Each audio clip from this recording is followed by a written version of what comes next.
আসসালামু আলাইকুম। আজকে আমরা জানবো জহির রায়হান সম্পর্কে। আমরা মোটামুটি সকলেই জহির রায়হান সম্পর্কে জানি। জহির রায়হানকে বলা হয় বাংলাদেশের শ্রেষ্ঠ চলচ্চিত্রকার। তো আজকে আমরা জানবো এখন জহির রায়হানের যে বিখ্যাত উপন্যাস রয়েছে সেগুলো সম্পর্কে আমরা জানবো।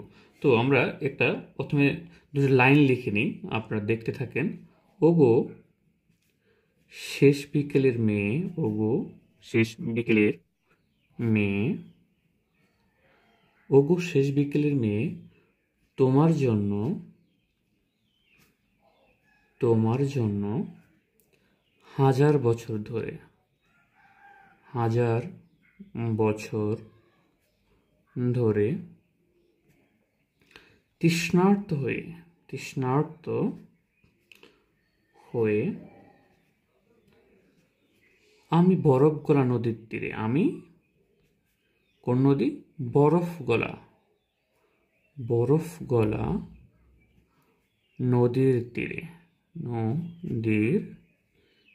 তীরে ফাগুন পর্যন্ত অপেক্ষা করব। কোন পর্যন্ত? ফাগুন পর্যন্ত। ফাগুন থেকে ফাল্গুন পর্যন্ত অপেক্ষা করব। কি রোমান্টিক কথা।